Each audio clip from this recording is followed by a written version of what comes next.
আদালত অবমাননা মামলায় শেখ হাসিনাকে 6 মাসের কারাদণ্ড, 6 মরদেহ পোড়ানোর মামলায় 8 জনের বিরুদ্ধে গ্রেফতারি পরোয়ানা। এই অপরাধ চূড়ান্তভাবে প্রমাণিত হওয়ায় শেখ হাসিনা এবং শাকিল আকন্দ বুলবুলকে দণ্ডিত করেছেন। আসামি শেখ হাসিনাকে 6 মাসের বিনাশ্রম কারাদণ্ড এবং আসামি শাকিল আকন্দ বুলবুলকে 2 মাসের বিনাশ্রম কারাদণ্ডে দণ্ডিত করেছেন। দেশে গণতন্ত্রের শক্ত ভিত তৈরির জন্যই বিএনপি আরও ছাড় দিতে প্রস্তুত বললেন তারেক রহমান। দলের সুনাম ধরে রাখার তাগিদ। সবকিছুর সিদ্ধান্ত নেওয়ার মালিক, রাজনৈতিক লক্ষ্য উদ্দেশ্য সবকিছু সিদ্ধান্ত নেওয়ার মালিক জনগণ। কিন্তু আমরা ছাড় দেওয়ার এই অর্থ নয় যে আমরা অন্য কিছুর ব্যাপারে ছাড় দিচ্ছি। শুধু জাতীয় নির্বাচনে তত্ত্বাবধায়ক সরকার চায় বিএনপি। স্থানীয় নির্বাচন ও তত্ত্বাবধায়কের দাবি জামায়াতের, ঐক্যমতের আশা কমিশনের। সীমান্তে আরও একটি হত্যা মানা হবে না, কুড়িগ্রামে নাহিদ ইসলাম। তিস্তা মহাপরিকল্পনা বাস্তবায়নে টাল বাহানা না করার আহ্বান। 10 গুণ দামে ইভিএম কিনেছে হুদা কমিশন। 3 কর্মকর্তাকে দুদকের জিজ্ঞাসাবাদ। এস আলমের চেয়ারম্যান সহ 15 জনের বিরুদ্ধে মামলা।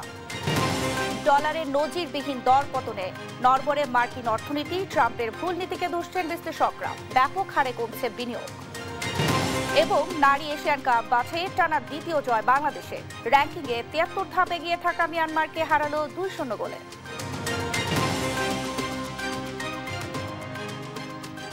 সংবাদ সন্ধ্যায় দেখছিলেন সংবাদ শিরোনাম, সঙ্গে আছে আমি শারমিন নাসি। এবারে থাকছে বিস্তারিত। সাবেক প্রধানমন্ত্রী শেখ হাসিনাকে 6 মাস কারাদণ্ড দিয়েছেন আন্তর্জাতিক অপরাধ ট্রাইব্যুনাল। এর মধ্য দিয়ে দেশের কোনো আদালতে প্রথমবার দণ্ডিত হলেন তিনি। আদালত অবমাননার এই মামলার অপর আসামি গাইবান্ধার ছাত্রলীগ নেতা শাকিল আকন্দ বুলবুলকে 2 মাস কারাদণ্ড দেওয়া হয়। এদিকে আশুলিয়া 6 মরদেহ পোড়ানোর মামলায় 16 জনের বিরুদ্ধে অভিযোগ আমলে নিয়ে পলাতক সাবেক এমপি সাইফুল সহ 8 জনের বিরুদ্ধে গ্রেফতারি পরোয়ানা জারি করেন ট্রাইব্যুনাল। সাবরিনা মজুমদারের রিপোর্ট। গেল বছরের 5 আগস্ট গণ অভ্যুত্থানের মুখে দেশ ছেড়ে ভারতে পালিয়ে যান সাবেক প্রধানমন্ত্রী শেখ হাসিনা। সেখান থেকেই আওয়ামী লীগ নেতাকর্মীদের সঙ্গে যোগাযোগ করছেন তিনি। সেই ধারাবাহিকতায় গেল অক্টোবরে গাইবান্ধার যুবলীগ নেতা শাকিল আকন্দ বুলবুলের সঙ্গে তার ফোনালাপ সামাজিক মাধ্যমে ভাইরাল হয়। সেখানে শেখ হাসিনা বলেন তার বিরুদ্ধে করা 227টি মামলার বাদীকে হত্যার লাইসেন্স পেয়েছেন তিনি।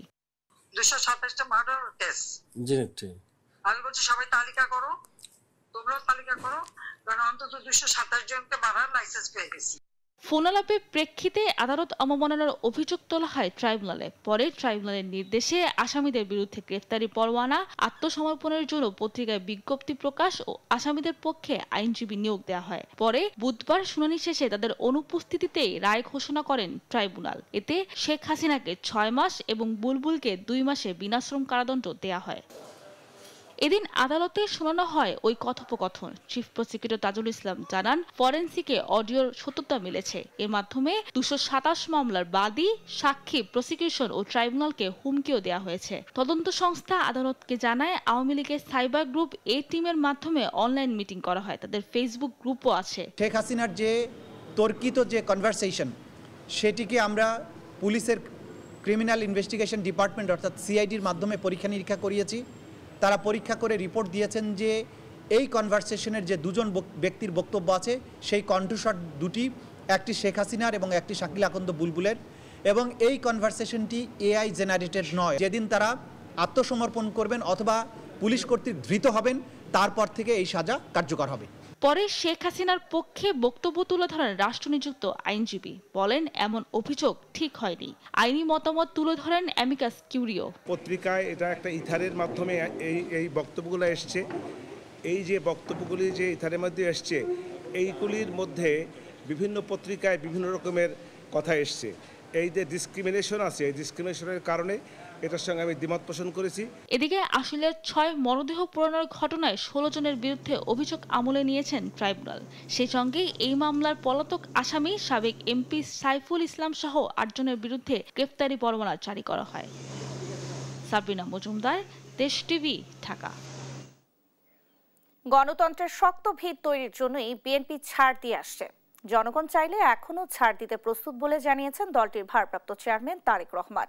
বলেন, বড় রাজনৈতিক দল হিসেবে জনগণের প্রতি বিএনপির দায়িত্ব বেশি। এ সময় যে কোনো মূল্যে দলের সুনাম ধরে রাখতে নেতাকর্মীদের প্রতি আহ্বানও জানান তিনি।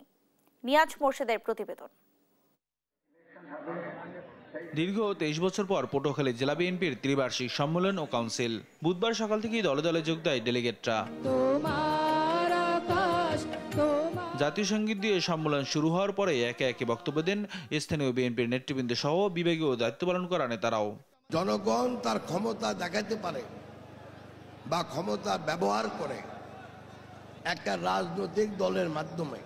পটুয়াখালীর ব্যায়ামাগার মিলনায়তনে আয়োজিত কাউন্সিলে প্রধান অতিথি হিসেবে ভার্চুয়ালি যুক্ত হন বিএনপির ভারপ্রাপ্ত চেয়ারম্যান তারেক রহমান। এ সময় জনগণের সমর্থন পেতে তাদের প্রত্যাশা অনুযায়ী কাজ করার নির্দেশনা দেন তিনি।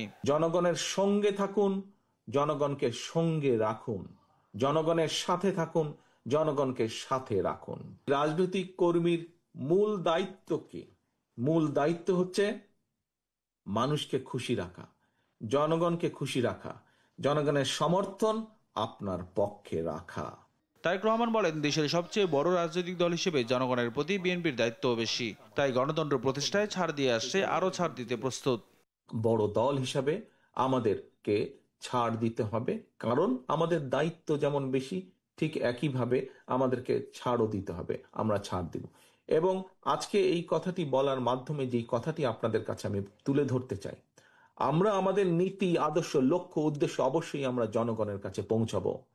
আমাদের সবকিছুর সিদ্ধান্ত নেওয়ার মালিক, রাজনৈতিক লক্ষ্য, উদ্দেশ্য সবকিছু সিদ্ধান্ত নেওয়ার মালিক জনগণ। কিন্তু আমরা ছাড় দেওয়ার এই অর্থ নয় যে আমরা অন্য কিছুর ব্যাপারে ছাড় দিচ্ছি। স্থানীয় প্রশাসনের চাহিদা বিএনপির নেতাকর্মীদের সহায়তা করার তাগিদ দিয়ে তিনি বলেন, কেউ দলের সুনাম নষ্টের চেষ্টা করলে ছাড় দেওয়া হবে না। প্রশাসন আমাদের সহযোগিতা চাইলে প্রশাসনকে সহযোগিতা করতে হবে, যাতে করে এলাকার মানুষের জান মালের নিরাপত্তা ঠিক থাকে। নিয়াজ মোর্শেদ, দেশ টিভি, ঢাকা। জাতীয় নির্বাচন অনুষ্ঠানে 3 মাস মেয়াদে তত্ত্বাবধায়ক সরকার ব্যবস্থা চায় বিএনপি।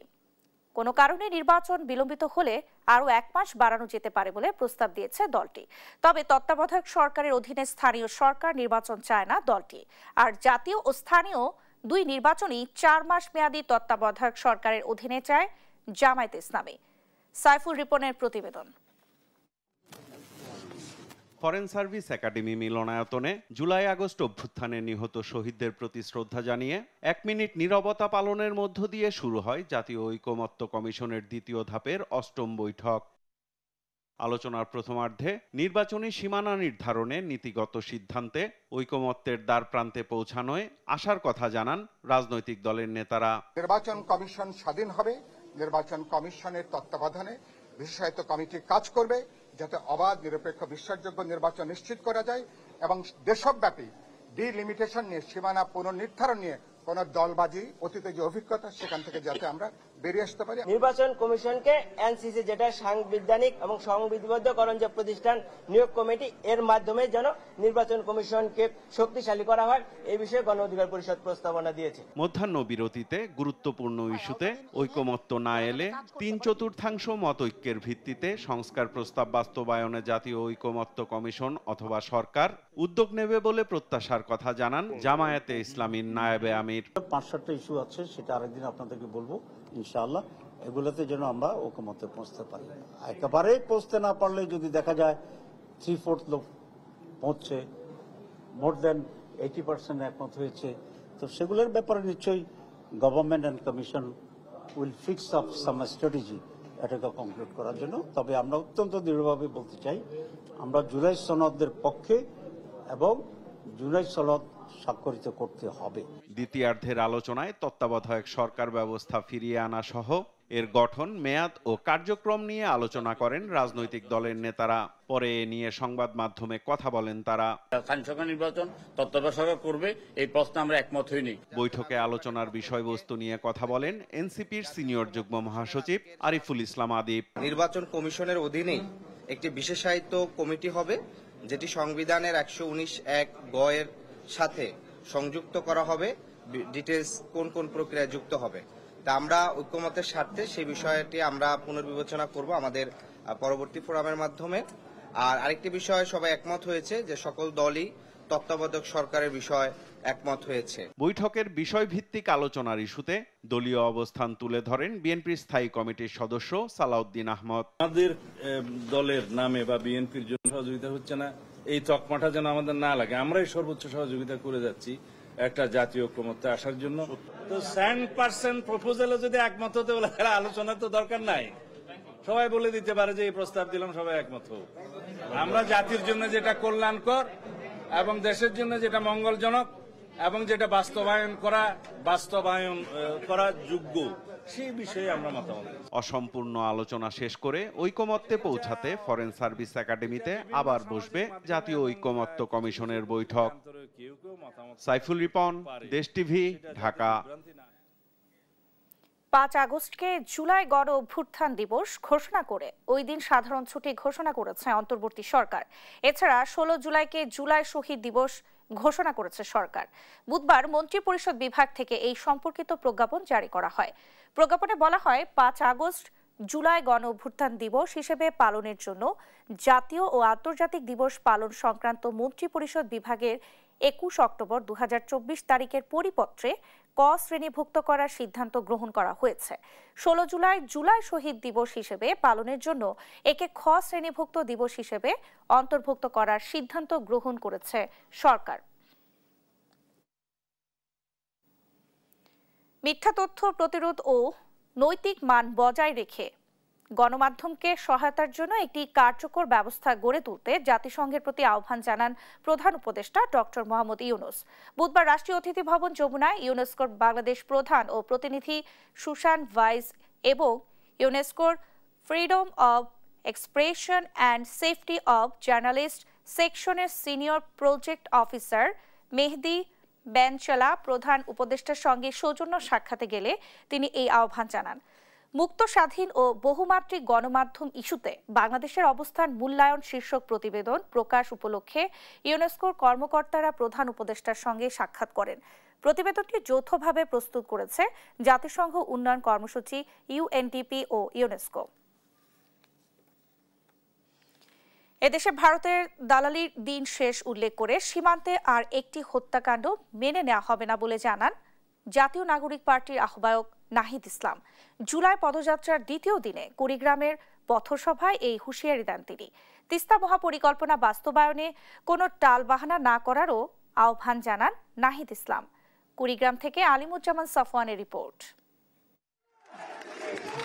সংস্কার, বিচার ও নতুন সংবিধানের দাবিতে জুলাই পদযাত্রার দ্বিতীয় দিনে উত্তরের সীমান্তবর্তী জেলা কুড়িগ্রামে পথসভা করে জাতীয় নাগরিক পার্টি এনসিপির কেন্দ্রীয় নেতারা।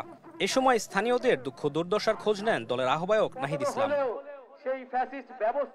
এনসিপির নেতারা কুড়িগ্রাম শহরে পৌঁছালে স্থানীয় নেতাকর্মীদের পাশাপাশি সাধারণ মানুষের ভালোবাসায় সিক্ত হন। শহরে টানা 4 কিলোমিটার পদযাত্রা শেষে ঘোষপাড়া এলাকায় পথসভা করে এনসিপি। এ সময় শহর কেন্দ্রিক রাজনীতি থেকে বেরিয়ে তৃণমূলের মানুষের পাশে থেকে রাজনীতি করার প্রতিশ্রুতি দেন তারা। বলেন, গ্রামীণ মানুষের সুখ দুঃখের সারথি হওয়াই এনসিপির লক্ষ্য। সংস্কারের পক্ষে থাকেন, বাংলাদেশের পক্ষে থাকেন, জনতাই বৈধতা, জনতাই ক্ষমতা। আমরা চাই আপনারা আপনাদের যে অধিকার আছে, স্বাস্থ্যের অধিকার, চিকিৎসা পাওয়ার অধিকার, সুশিক্ষা পাওয়ার অধিকার, সেগুলো আপনারা পাবেন। পথসভা থেকে ভারতীয় দালালদের হুঁশিয়ারি দেন এনসিপির আহ্বায়ক নাহিদ ইসলাম। বলেন, সীমান্তে ভারতীয় আধিপত্যের আর কোনো সুযোগ নেই। তিস্তা মহাপরিকল্পনা নিয়ে টালবাহানা নিয়ে হুঁশিয়ারি দেন নাহিদ ইসলাম। কুড়িগ্রাম মানেই তিস্তার পানি চুক্তির জন্য আমাদের যে লড়াই, পানির ন্যায্য হিস্যার জন্য যে লড়াই, সেই লড়াইয়ের প্রতিচ্ছবি হচ্ছে কুড়িগ্রাম। তিস্তা মহাপরিকল্পনা নিয়ে কোনো ধরনের টালবাহানা জাতীয় নাগরিক পার্টি মেনে নেবে না। পদযাত্রা থেকে আগামী 3রা আগস্ট কেন্দ্রীয় শহীদ মিনারে জড়ো হতে উত্তরের বাসিন্দাদের আহ্বান জানান এনসিপির নেতারা। আলিমুজ্জামান সাফওয়ান, দেশ টিভি, কুড়িগ্রাম। বিগত সরকার নির্বাচনের জন্য ইলেকট্রনিক ভোটিং মেশিন ইভিএম এর মাধ্যমে রাষ্ট্রের 3000 কোটি টাকা বেশি নষ্ট করেছে। এমন অভিযোগের ভিত্তিতে নির্বাচন কমিশনের 3 কর্মকর্তাকে বুধবার জিজ্ঞাসাবাদ করেছে দুদক। এদিকে ঋণের নামে প্রায় 270 কোটি টাকা আত্মসাতের অভিযোগে এস আলম গ্রুপের চেয়ারম্যান সাইফুল আলম এবং এনআরপি গ্লোবাল ব্যাংকের সাবেক এমডি পিকে হালদার সহ 15 জনের বিরুদ্ধে মামলা করেছে সংস্থাটি। বিস্তারিত থাকছে ফজলে আদিত্যের রিপোর্টে। সাবেক প্রধান নির্বাচন কমিশনার একেএম নুরুল হুদার দায়িত্বকালে ৩,৮২৫ কোটি ২৪ লাখ টাকা ব্যয়ে ইভিএম প্রকল্প চালু করে বাংলাদেশ নির্বাচন কমিশন। মেশিনগুলোর স্থায়িত্ব কমপক্ষে ১০ বছর ধরা হলেও তার আগেই নষ্ট হয়ে যায় বেশিরভাগ যন্ত্র। পট পরিবর্তনের পর ইভিএম প্রকল্পের বাস্তব চিত্র দেখতে গেল জানুয়ারিতে নির্বাচন কমিশনে অভিযান চালায় দুদক। অভিযানে মেলে অধিকাংশ মেশিন নিম্নমান ও অকার্যকর। এছাড়া হদিস মেলেনি অন্তত ১৬০০ মেশিনের, যার প্রেক্ষিতে নির্বাচন কমিশনের তৎকালীন টেকনিশিয়ান শাখার কর্মরত ৩ কর্মকর্তাকে বুধবার জিজ্ঞাসাবাদ করেছে সংস্থাটি। জিজ্ঞাসাবাদ শেষে তাদের দাবি, ইভিএম ক্রয় করে যে অর্থ খরচ হয়েছে সেই অর্থে আরো ভালো মানের মেশিন কেনা সম্ভব ছিল। উপযোগী এটি আসলে একটি বড় মেশিন, এটি ঠিক আছে, টেকনোলজি ভেরিফাই করতে পারতো, ইট ইজ এ গুড একটা সাইট ছিল, বাট আরো স্মার্ট করা যেত। এদিকে ঋণের নামে প্রায় ২৭০ কোটি টাকার বেশি আত্মসাৎ এবং ৯০ কোটি টাকা পাচারের অভিযোগে অ্যাসালম গ্রুপের chairman Saiful Alam, NRB global ব্যাংকের সাবেক এমডি পিকে হালদার সহ ১৫ জনের বিরুদ্ধে আলাদা ৩টি মামলা করেছে সংস্থাটি। পরস্পর যোগসাজশে অপরাধমূলক অসৎ আচরণ এবং বিশ্বাস ভঙ্গ করে নাম সর্বস্ব প্রতিষ্ঠানের নামে প্রতারণা ও জালিয়াতির মাধ্যমে ভুয়া কাগজপত্র সৃজন করে ঋণ প্রস্তাব প্রস্তুত ও ঋণ অনুমোদন, ঋণ প্রদান এবং ঋণের নামে গৃহীত স্থানান্তর, রূপান্তর এবং হস্তান্তর করার অপরাধ অনুসন্ধানকালে প্রমাণিত হয়েছে। এদিন দুদকের আবেদনের প্রেক্ষিতে তৎকালীন প্রধানমন্ত্রী সামরিক উপদেষ্টা তারেক সিদ্দিকীর ভাই শফিক সিদ্দিকীর গাজীপুরে ১৫ কোটি টাকার সম্পদ জব্দের আদেশ দিয়েছে আদালত। ফজলে আদিত্য, দেশ টিভি, ঢাকা। বাংলাদেশের নির্বাচনের জন্য জাতিসংঘ উন্নয়ন কর্মসূচি ইউএনডিপিকে $4.8 মিলিয়ন সহায়তার প্রতিশ্রুতি দিয়েছে জাপান। এমনটাই জানিয়েছেন নির্বাচন কমিশনের সিনিয়র সচিব আক্তার আহমেদ। এদিকে জাতীয় পরিচয়পত্র সংশোধন ক্র্যাশ প্রোগ্রামে এখন পর্যন্ত আবেদন পড়েছে ৯,৮৪,৩৫৬টি। এর মধ্যে নিষ্পত্তি হয়েছে ৯,০৭,৬৬২টি। বিস্তারিত থাকছে শিউলি রায়ের রিপোর্টে। বুধবার রাজধানী আগারগাঁয়ে নির্বাচন ভবনে ব্যালট প্রকল্প বিষয়ে সমঝোতার চুক্তি স্বাক্ষরিত হয় ইসি, জাপান ও ইউএনডিপির মধ্যে। বাংলাদেশ নির্বাচন কমিশনে ব্যালট প্রকল্পে ইউএনডিপির সহায়তায় $4.8 মিলিয়ন আর্থিক সহায়তা দেবে জাপান।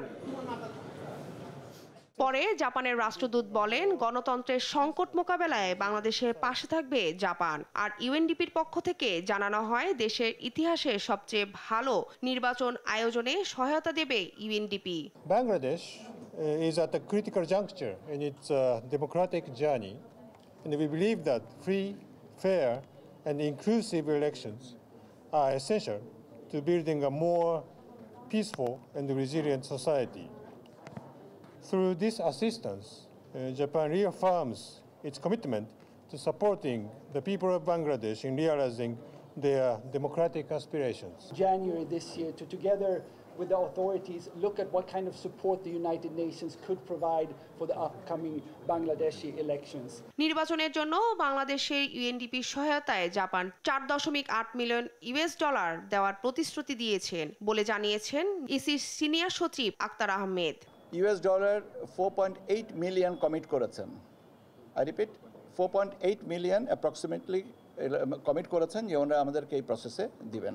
মাঠ পর্যায়ে ভোগান্তি কমাতে অভিযোগ আমলে নিয়ে কাজ করছে ইসি বলে জানিয়েছেন আক্তার আহমেদ। বিভিন্ন জায়গা থেকে আমাকে তথ্য পাঠাচ্ছেন এবং তথ্য পাঠানোর সাথে সাথে এই হয়রানির তথ্য যেটা পাঠাচ্ছেন, আমরা তাৎক্ষণিকভাবে এই জিনিসটাগুলো নিচ্ছি। আমরা কমিটি করে দিচ্ছি, পর্যালোচনা করছি, আমাদের এখানে ডেটাবেজে সেটা সত্যতা নিরূপণের চেষ্টা করতেছি এবং যেটা সত্যতা সাপেক্ষে সত্য যদি হয় ঘটনা, নিশ্চয়ই তার দৃষ্টান্তমূলক শাস্তির ব্যবস্থা করা হবে। এনআইডি তথ্য ফাঁস হওয়া ঠেকাতে সিস্টেমের পরিবর্তন আনা হচ্ছে বলেও জানান তিনি।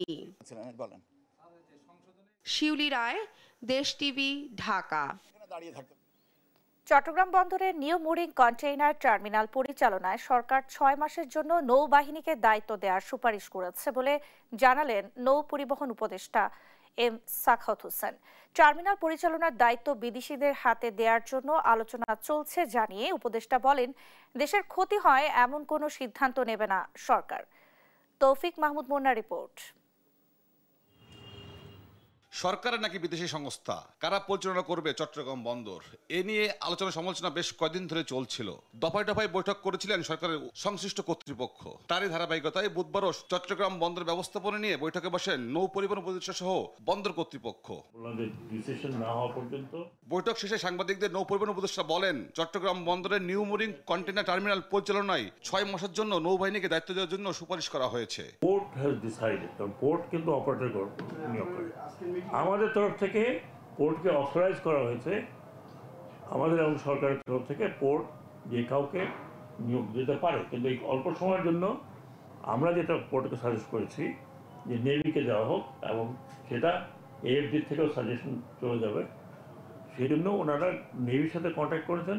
আজকে তাদেরকে ডেকেছিলাম শোনার জন্য যে তারা কীভাবে করবে। টার্মিনাল পরিচালনার দায়িত্ব বিদেশিদের হাতে দেওয়ার জন্য আলোচনা চলছে জানিয়ে উপদেষ্টা বলেন, দেশের ক্ষতি হয় এমন কোনো সিদ্ধান্ত নেবে না সরকার।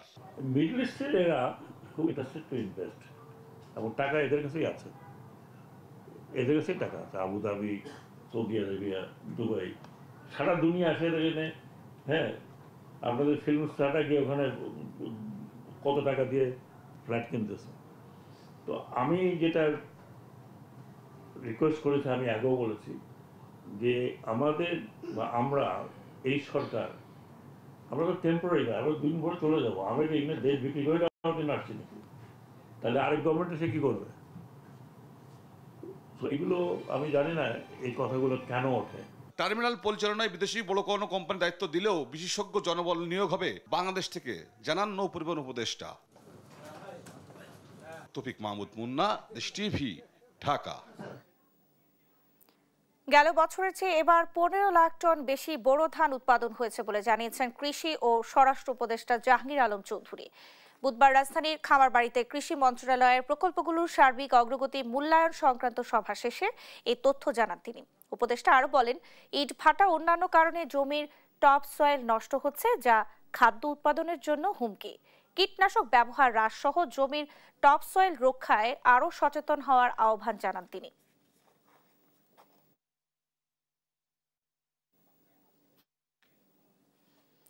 চট্টগ্রামের পটিয়া থানার ওসিকে সন্ধ্যার মধ্যে প্রত্যাহার না করলে বৃহস্পতিবার চট্টগ্রাম সহ সারা দেশে ব্লকেট কর্মসূচির হুঁশিয়ারি দিয়েছেন বৈষম্য বিরোধী ছাত্র আন্দোলনের নেতাকর্মীরা। বুধবার বিকেলে তারা এই ঘোষণা দেন। এদিন সকাল থেকে পটিয়া থানার সামনে অবস্থান নেয় সংগঠনটির কর্মীরা। পরে চট্টগ্রাম কক্সবাজার মহাসড়ক অবরোধ করে তারা। এর আগে মঙ্গলবার রাতে ছাত্রলীগ নেতা দীপঙ্করকে আটক করে থানায় নিয়ে যায় বৈষম্য বিরোধী নেতাকর্মীরা। কোনো মামলা না থাকায় পুলিশ তাকে গ্রেফতার করতে চায়নি। এ নিয়ে কথা কাটাকাটির এক পর্যায়ে আন্দোলনকারীরা স্লোগান দিতে শুরু করলে পুলিশের সঙ্গে 2 দফা সংঘর্ষ হয়। এতে পুলিশ সহ অন্তত 15 জন আহত হয়।